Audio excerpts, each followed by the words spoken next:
आज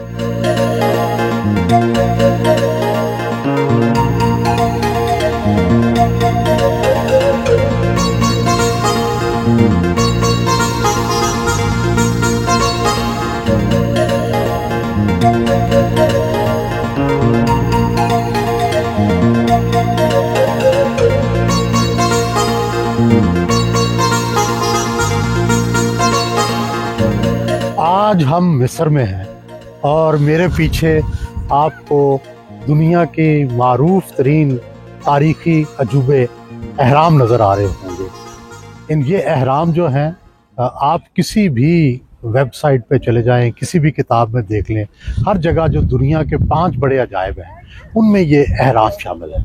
क्या अजूबा है? एक तो ये कि 5000 साल पहले ये बनाए गए। उस वक़्त ना सीमेंट था, ना कोई पत्थरों को जोड़ने की टेक्निक थी। इतने भारी पत्थर कैसे लाए गए, इनको जोड़ा कैसे गया? कहते हैं बहुत सारी चीज़ें इसकी अब रिसर्च से ज़ाहिर हो चुकी हैं। मसलन ये है कि भारी ये पत्थर जो है दरियाए नील के रास्ते, और फिर जहाँ दरियाए नील ख़त्म होता था वहाँ से आबी गुजरगाहें बना के यहाँ पे लाए गए पत्थर। और ये पत्थर इतने बड़े बड़े हैं कि बंदा फिर भी हैरान होता है कि इनको कितने लोग खींचते थे, कैसे यहाँ पहुँचाए गए। ये पत्थर इस तरह से काटे गए हैं, इस तरह से उनका आर्किटेक्चर है कि वो आज तक जो है वो महफूज है। और फिर कि इसके अंदर जो थी, हर जो अहराम है उसके अंदर एक ना एक किंग को जो है वो महफूज किया गया था, दफन किया गया था। पहले उसकी मम्मी बनाई गई, फिर उसके लिए कमरे बनाए गए, और ये सारे किंग्स के अहराम हैं। यहाँ इस जगह पर गिज़ा में ये 9 अहराम हैं, जो कि आपको 3 पीछे नज़र आ रहे हैं, 6 और हैं। तो आज भी दुनिया भर के लोग इसे देखने आते हैं। ये अब आप अंदाज़ा लगाएं कि 5000 पहले ये कैसे तामीर हुए होंगे, किसने इसका आर्किटेक्चर बनाया होगा, किस तरह से लोग जो है वो इसमें किंग महफूज किए गए जो आज तक महफूज हैं। कहते हैं कि मिस्र का जो 80% जो विरसा था, तहजीबी विरसा, वो तो यूरोप ले गया। कुछ फ्रांस में है, कुछ लंदन में है, और कई और दूसरे मुल्कों में। मिस्र के पास अब सिर्फ 20% है जो म्यूज़ियम में महफूज है। लेकिन ज़रूरत मेरा ख्याल है इस बात की है कि जिस कौम का जो तहजीबी विरसा है उसे वापस होना चाहिए। मिस्र को भी ये हक मिलना चाहिए तो उसका ये तहजीबी विरसा उसे वापस मिले।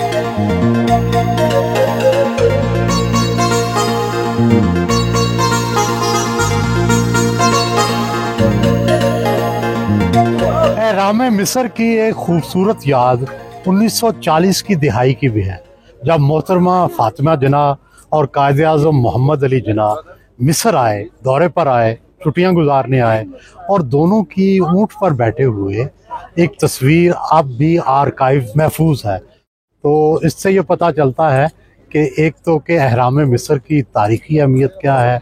हमारे जो महबूब लीडर हैं वो भी इसको बेहतरीन असारे कदीमा तस्वर करते थे, यहाँ सेहत के लिए आए। तो ये एक ऐसी जगह है जहाँ आके कायदे आज़म की याद भी आती है। तो अहराम मिस्र तो अपनी जगह देखने के काबिल है।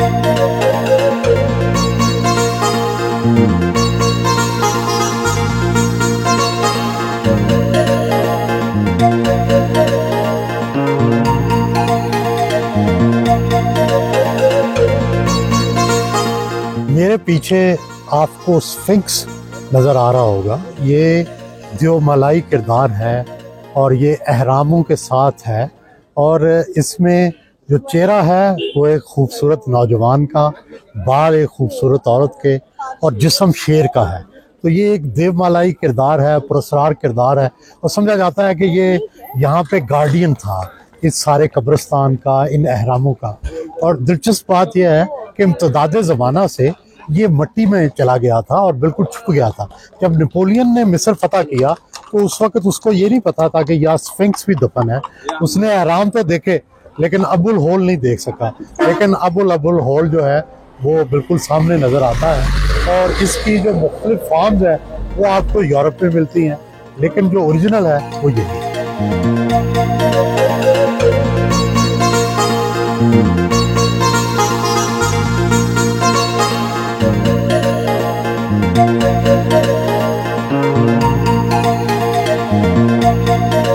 कौन उर्दू बोलने वाला या कौन पाकिस्तानी होगा जिसको अल्लामा इकबाल का ये शेर याद ना हो, एक हो मुस्लिम हरम की पासबानी के लिए, नील के साहिल से लेके ताबा खाके काशगर।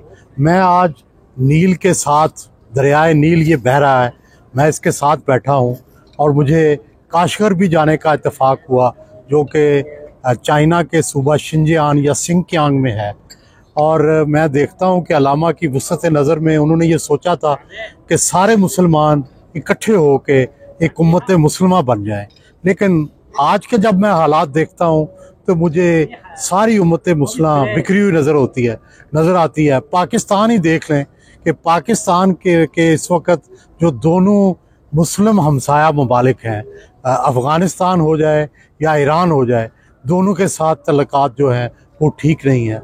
काश जो मुस्लिम दुनिया है वो ये समझे कि आपस में तावन, हमायत और एक दूसरे की जो मदद है उसी से आप एक उम्मत मुस्लिमा और जिस्ते वाहिद जो है उसकी तश्कील कर सकते हैं।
मम्मियों को हनूत करने के बारे में अभी तक भी तहकीक हो रही है।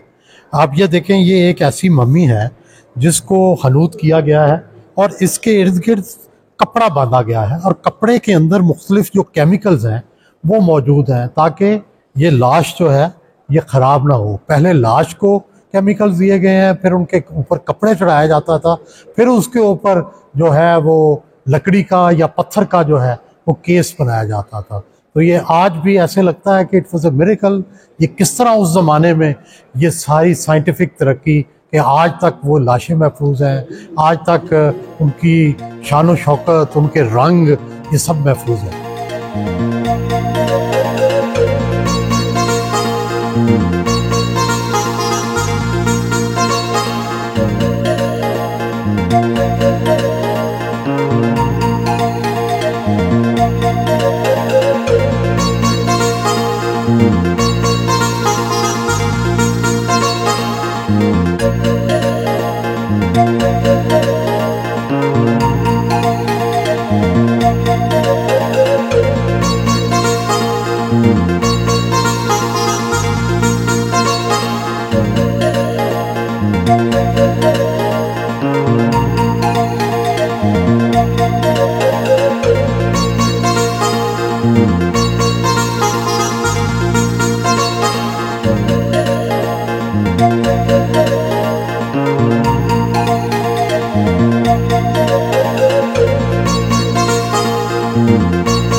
मिस्र की तहजीब और तारीख़ के बारे में दुनिया भर में दिलचस्पी पाई जाती है। ये यहाँ पे दुनिया भर के सयाह आते हैं और इस म्यूज़ियम की हर चीज़ को गौर से देखते हैं।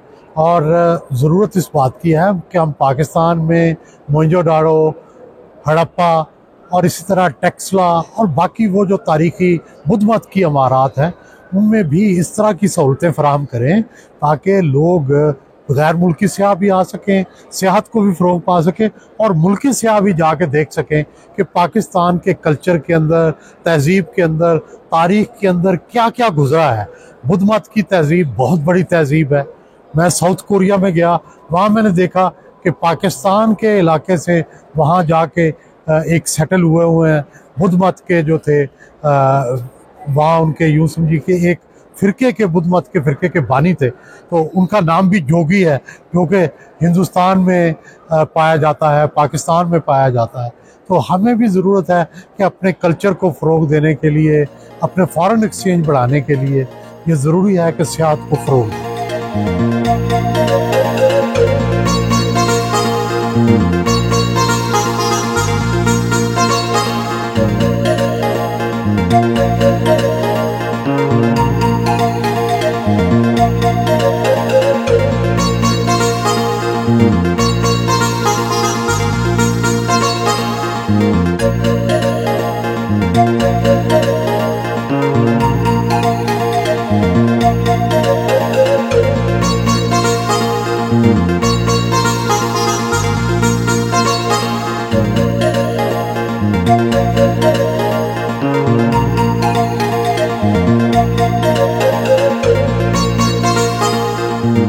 कहा जाता है कि इंसानी तारीख की सबसे बड़ी ईजाद पहिया था और जब पहिया बन गया तो फिर उससे आपकी जो है वो फिटन बन गई, टांगा बन गया, सवारी बन गई, नकलो हमल की आसानी हो गई।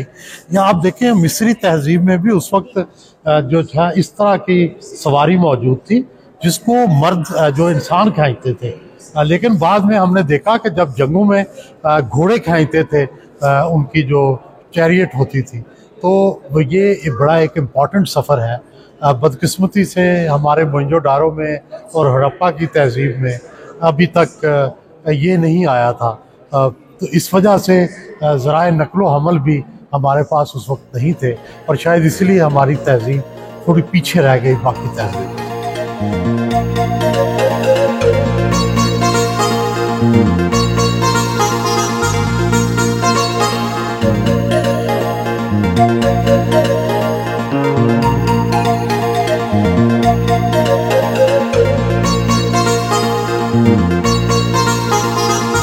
फ़राइना की जो तहजीब थी इसमें जानवरों और परिंदों का इस्तेमाल बड़ा मानी खेज़ है। मसलन बिल्ली हो, गाय हो, परिंदे हों, बहुत से चीज़ों के साथ जो है ये जो बुत तामीर किए गए हैं उनमें ये इस्तारे नज़र आते हैं।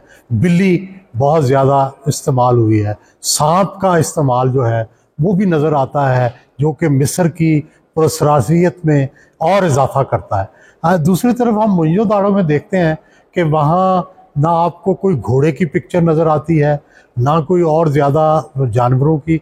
वहाँ ज़्यादा से ज़्यादा आपको बकरियों की और भैंस की नज़र आएगी।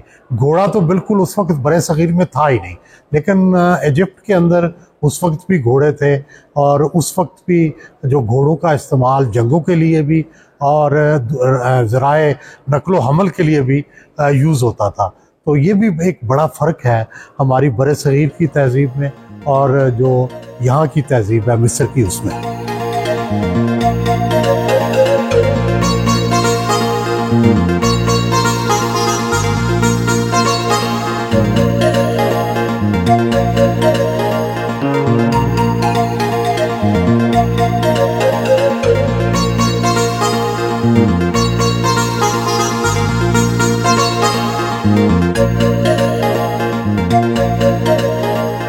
फ़राइना मिस्र और मोहनजोदाड़ो की तहज़ीब में एक बड़ा फ़र्क है, नुमायाँ फ़र्क। वो ये है कि मोहनजोदाड़ो में कोई हथियार नहीं मिले और कोई ऐसी चीज़ नहीं मिली जिससे लड़ाई की जा सके, लेकिन यहाँ पर जा बजा फ़रायना मिस्र के जो म्यूज़ियम हैं उनमें वो हथियार मिलते हैं, तलवारें मिलती हैं, बर्छे मिलते हैं, चाकू मिलते हैं, और साथ साथ जो है वो उन गाड़ियों का भी सुराग मिलता है जिसमें कई घोड़े जुते जाते थे और वो जंग में उतारी जाती थी। तो ये बड़ा फ़र्क है। इसका मतलब यह है कि मोहनजोदारो जैसे भी तबाह हुआ, कई थ्योरियां हैं। कहते हैं कि पानी वहाँ से सूख गया था, कुछ कहते हैं कि जनाब एरियंस ने हमला कर दिया था, कुछ कहते हैं तजारती रूट बदल गया था, जो भी था। लेकिन एक बड़ी वजह यह थी कि वो लड़ने के लिए और हिफाजत के लिए वो तैयार नहीं थे, जबकि उस ज़माने में आपको पता है कि लड़ाई ही जो है फैसला कुन हरबा होती थी, किसी को ज़ेर करने के लिए या फतह करने के लिए।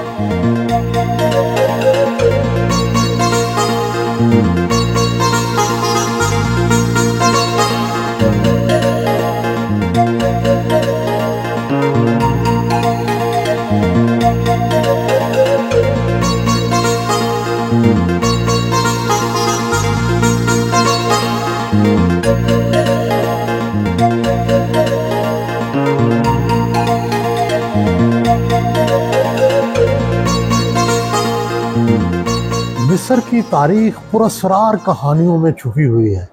मसलन दहात का इस्तेमाल तो था, दहात के औजार भी थे, कुल्हाड़ियाँ भी मिलती हैं, चाकू भी मिलते हैं, और बर्तन जो इस्तेमाल किए हैं वो भी लोहे के आगे थे। लेकिन एक बड़ी दिलचस्प चीज़ है, एक चाकू मिला है इन्हीं मज़ारों में से जिसके अंदर जो लोहा इस्तेमाल हुआ है वो लोहा इस कुर्रा अर्ज़ पर मौजूद ही नहीं है। और जब तहकीक की गई तो ये पता चला कि ये किसी मेटेराइट से या शहाब साकब के ज़रिए ये गिरा है, और उसको यहाँ काटना भी बहुत मुश्किल है। उस वक्त तो औजार ही नहीं थे। तो लोग आज तक ये हैरान हैं कि वो जो मकबरे से मिला है चाकू और महफूज है आज तक, ये काटा किस तरह गया होगा, इसका लोहा, इसको चाकू किस तरह बनाया गया होगा। लेकिन सच ये है कि हज़ारों साल पहले भी इंसान के पास ऐसी तराकीब थी जिसने उस सख्त तरीन लोहे को भी जो है वो काटा। ये आइसोटोप तो लोहे का ही है, लेकिन ये आइसोटोप इस कुर्रा अर्ज़ पर नहीं पाया जाता। तो आप जब इजिप्टोलॉजी देखते हैं, इसकी चीज़ें देखते हैं, तो आप हैरान और परेशान हो जाते हैं।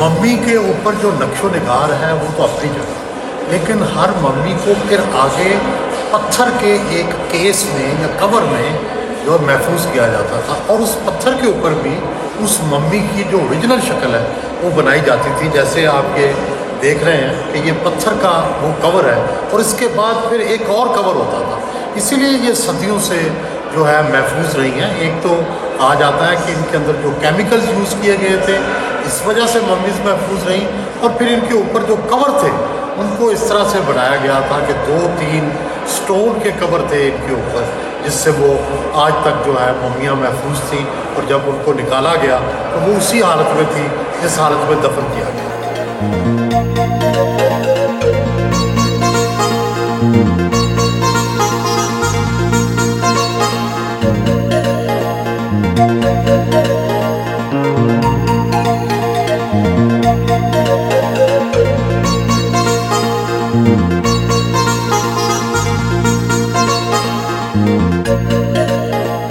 कुदरत के रंगों में जितना तनव्वो है वो भी हज़ारों साल पहले इंसान ने दरियाफ्त कर लिया था। दिलचस्प बात यह है कि नीला रंग बहुत पहले दरियाफ्त हो गया, और यहाँ आप देखते हैं कि यहाँ जो फ़रायना की तहज़ीब है, जो मिस्र की तहज़ीब है, उसमें भी नीला रंग नज़र आता है। और बाद में हम देखते हैं कि यही नीला रंग सेंट्रल एशिया में भी गया। ये हमारे बहुत सी जो इस्लामी तहज़ीब है उसमें भी ये नीला रंग नज़र आता है। और साथ साथ दिलचस्प बात यह है कि ये जो पॉट्स मिले हैं मिट्टी के, बिल्कुल हड़प्पा और मोहनजोदारो से भी इसी तरह के पॉट्स मिले हैं जिनके ऊपर नक्शो निगार हुआ था। तो कहीं ना कहीं ये तहज़ीबें आपस में मिलती जुलती थी, या आपस में इनका कोई राब्ता ज़रूर था जो आर्ट एंड क्राफ्ट के बारे में ये एक ही तरह सोचती और एक ही तरह अमल करती थी। ये देखें यहाँ पर अकीक और दूसरे जो बहुत से रंगदार पत्थर और ख़ूबसूरत पत्थर और कीमती पत्थर, ये भी फ़राइना मिस्र के ज़माने से निकले हैं मज़ारों से। और इससे पता लगता है कि ख़वातीन की आराइश और मर्दों की जो आराइश और फैशन है ये उस वक्त भी मौजूद था जो आज तक चल रहा है।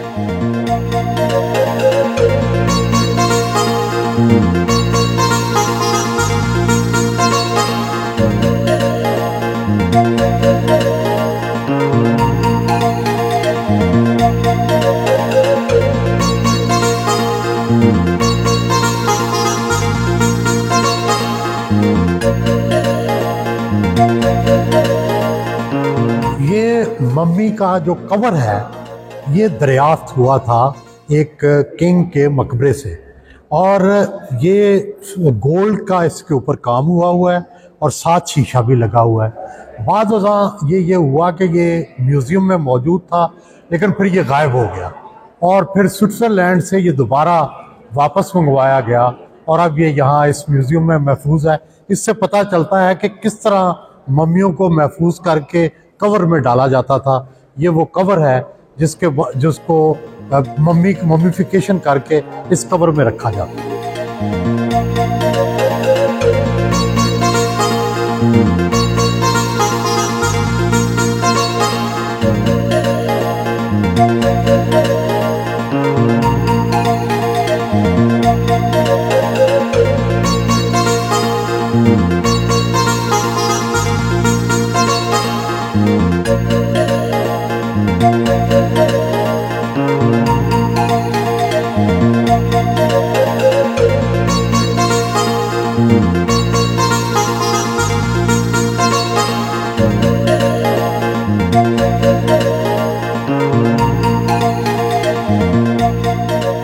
5000 साल से ज़्यादा गुजर गए। मिस्रियात की जो तारीख़ है वो अभी तक इसरार में जो है घिरी हुई है। आज भी लोग परेशान हैं कि किस तरह हज़ारों साल पहले सोने, शीशे और बहुत सारी दूसरी चीज़ों को इस्तेमाल करके किस तरह मम्मीफिकेशन की जाती थी, किस तरह मुर्दों को ऐसा महफूज किया जाता था कि वो आज तक महफूज है।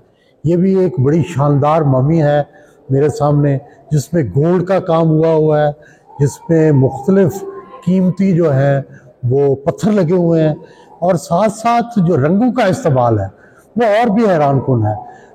आप याद करें कि जो मिडल एजेस थे उस ज़माने में भी सुर्ख रंग बनाना बड़ा मुश्किल था और दूसरे रंग तो आसानी से बन जाते थे, सुर्ख रंग बनना मुश्किल था। तो लेकिन यहाँ पर आपको सुर्ख रंग भी नज़र आता है, नीला रंग भी नज़र आता है, गोल्ड का रंग भी नज़र आता है और मुख्तलिफ जानवरों को इस तरह से खूबसूरत तरीके से तराशा गया है, बनाया गया है कि आज भी अक्ल दंग रह जाती है।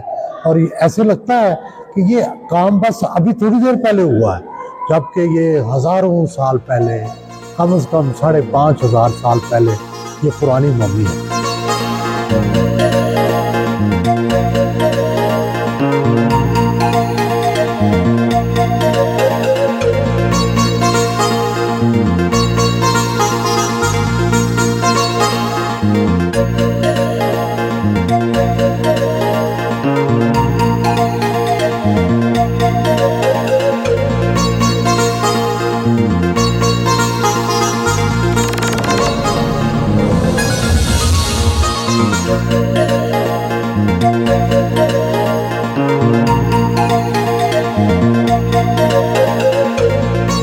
मिस्र और पाकिस्तान के सियासी निज़ाम में भी बड़े मुश्तरकात हैं, लेकिन पाकिस्तान की जमहूरियत फिर भी कुछ ना कुछ मिस्र से आगे है।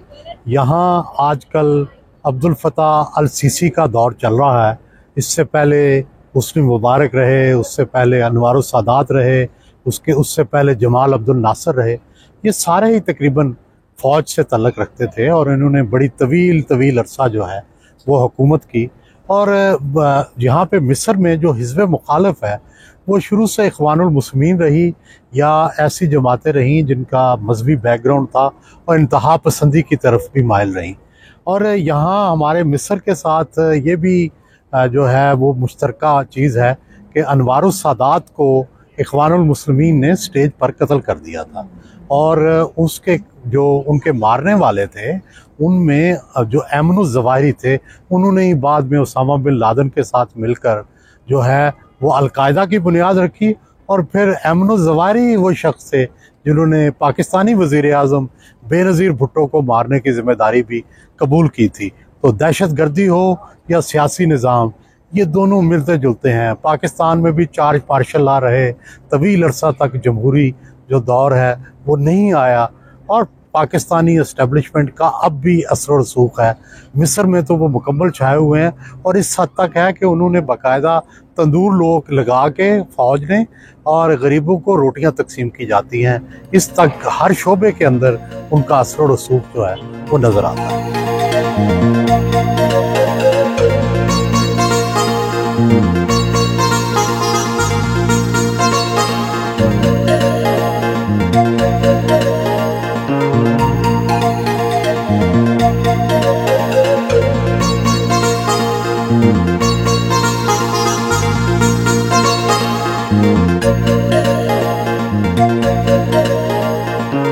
काहिरा शहर के बीचों बीच मस्जिद अल हुसैन है जो कि जिसकी तारीख़ है और ये फ़ातिमी दौर में तामीर हुई और ये देखने से तल्लुक़ रखती है।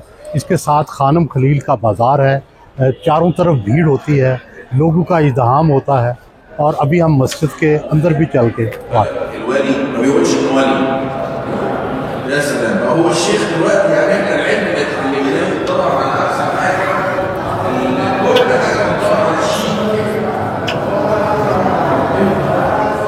ये मस्जिद अल हुसैन का अंदरूनी मंज़र है।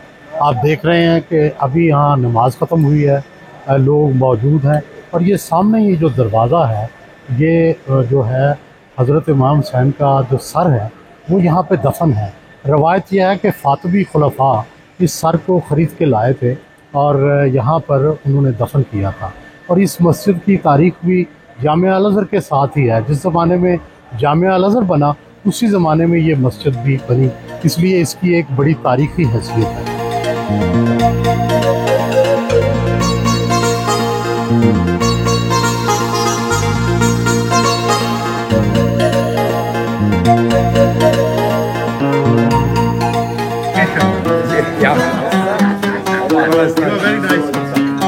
Thank you, you are very nice. ये खानम खलील बाज़ार है मस्जिद अल हुसैन के बिल्कुल साथ और ये ऐसे लगता है कि ये पाकिस्तान का अनारकली है। उसी तरह यहाँ पर रश है, खबे से खवा चल रहा है और यहाँ से मोमेंटो मिलते हैं। जो फ़िरौन हैं उनके जो मुजस्मे हैं वो छोटे छोटे मिलते हैं। इसी तरह यहाँ कावा खाने हैं, चाय है, एक पूरा माहौल है जहाँ पे मेरा ख्याल है कोई भी जो मिस्र आता है, कायरा आता है, वो खानम खलील को टच किए बगैर, यहाँ से घूम के जाए बगैर वो मेरा ख्याल है उसका सफ़र मुकम्मल नहीं होता। मिस्रियों की बहुत सी जो आदात हैं बहुत ही पाकिस्तानी से मिलती हैं, शक्लें भी बहुत मिलती हैं। ख़वातीन या मर्दों को देखें तो बड़ा मुश्किल होता है पहचानना कि ये पाकिस्तानी हैं या मिस्री हैं। और लेकिन यहाँ पर जो मुझे मुख्तलिफ नज़र आया पाकिस्तान से वो ये है कि यहाँ का जो डिसिप्लिन है वो हमसे भी कमज़ोर है। मसलन यहाँ की ट्रैफिक देखें, आए रोज़ एक्सीडेंट होते हैं। मुझे यहाँ सिर्फ 4-5 रोज़ रहने का इत्तेफाक हुआ है, 2 एक्सीडेंट्स जो हैं हमारे हो चुके हैं। हर गाड़ी जो है उसके ऊपर कुछ ना कुछ जो है एक्सीडेंट के निशान आपको नज़र आएंगे। तो शायद डिसिप्लिन की कमी जो है वो मिस्र में मौजूद है। हालांकि मिस्र में भी बड़ा टैलेंट है। आपको पता ही होगा कि मिस्र के जो डॉक्टर हैं वो दुनिया भर में मशहूर हैं, जिस तरह के पाकिस्तानी डॉक्टर दुनिया भर में मशहूर हैं। और जो पहला दिल का ऑपरेशन था मगदी याकूब जिसने किया था वो भी मिस्री थे। तो इस तरह से ये बड़ी टैलेंटेड कौम है और चूँकि ये अपने आप को समझती है कि हम फ़िरौनों की औलाद हैं जो एक वक्त सिविलाइजेशन को रूल करती थी, तो अब भी ये कहते हैं कि आलम अरब और अफ्रीका का दिमाग हम हैं। लेकिन ये अलग बात है कि अब सदियां गुजर गई, कोई यहाँ से साइंसदान पैदा नहीं हुआ, कोई यहाँ से बड़ा टेक्निकल सपोर्ट वाला बंदा पैदा नहीं होया जिसने टेक्नोलॉजी में नाम किया। इस यहाँ भी वही सवाल है जो हर जगह नज़र आता है। किताबों की दुकानें बड़ी खाल खाल हैं, हालांकि किताबों की दुकानों से भी पता चलता है कि यहाँ लोगों में पढ़ने लिखने का रुझान कितना है।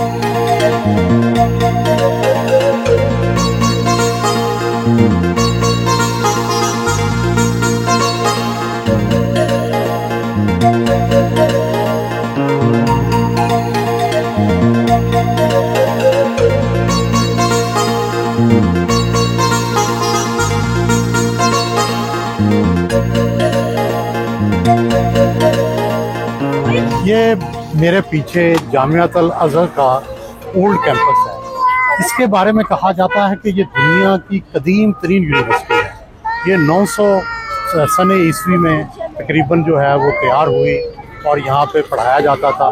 ऑक्सफोर्ड भी इससे कुछ साल बाद 40-50 साल बाद जो है ऑक्सफोर्ड शुरू हुई और शायद इसी को मद्देनज़र रखकर जो है अल्लामा इकबाल ने कहा था, मगर वो इल्म के मोती किताबें अपने आबा की, जो देखें उनको यूरोप में तो दिल होता है सी पारा। इसकी कहानी भी बड़ी अजीब है जामियात अल अज़हर की कि इसको फातिमी खुलफा ने मुकर्रर किया, जिनको आजकल हम इस्माइली कहते हैं। और जब अयूबी औलाद यहाँ आई तो उन्होंने इसको बंद कर दिया।